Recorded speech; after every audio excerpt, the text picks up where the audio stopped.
এটা আমি বানিয়েছি ক্ষীরের পোলাও।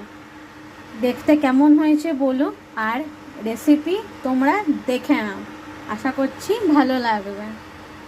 এখানে আমি কিছুটা চিড়ে ভিজিয়ে শুকিয়ে নিয়েছি, দেখতে ঝরঝরে হয়ে গেছে। সাথে এখানে বাদাম আছে, এটাকে ভাজবো, এটা কাঁচা বাদাম। সাথে এটার মধ্যে আমি একটু গাজর দেবো, একটাই গাজর নিয়েছি, তোমরা পরিমাণ মতো দিও। একটু পেঁয়াজ, তোমরা চাইলে এটা নিরামিষও করতে, আমি একটু পেঁয়াজ দিলাম টেস্টটা বাড়ানোর জন্য। একটু কাঁচা লঙ্কা দিলাম দুটো বড়, সাথে একটু গোলমরিচ আছে, আর নুন আছে, সাথে একটু হলুদ গুঁড়ো, আর একটু ফোড়নের জন্য জাস্ট একটা টেস্টের জন্য একটু এলাচ দেব। তো এখানে আমার তেল গরম হচ্ছে, গরম হয়ে গেছে প্রায়। তো এবার এটার মধ্যে আমি বাদামগুলো ভেজে নেব,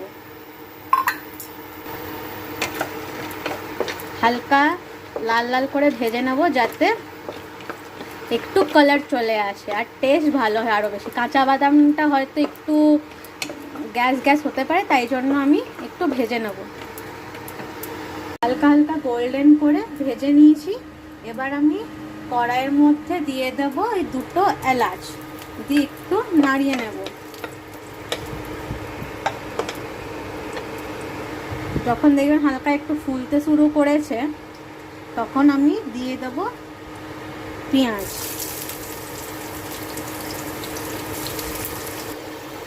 পেঁয়াজের সাথে আমি একটু লঙ্কাগুলো একসাথে দিয়ে দিচ্ছি, যাতে একসাথে ভাজা হয়ে যায়, একটু লাল লাল ফ্রাই হবে।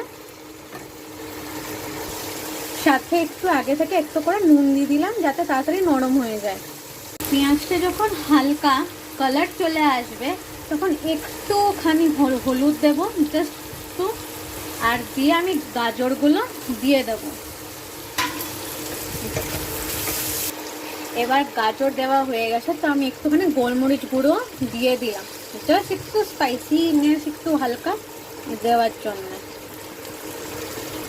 দেওয়ার পর আর একটু ভালো করে নাড়িয়ে নেব।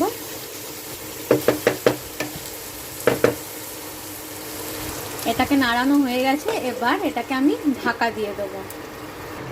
এটা একটু কম আছে, হালকা সেদ্ধ হতে দিলাম, বিকজ এটাতে গাজর আছে, একটু সেদ্ধ হবে, তারপরে বাকিটা আমি ফিরে আসছি। এখানে ভাজা হয়ে গেছে আর সেদ্ধ হয়ে গেছে। এবার আমি চিড়েটা দিয়ে দেবো, দিয়ে নাড়িয়ে নেব, সাথে বাদামটাও দিয়ে দেবো।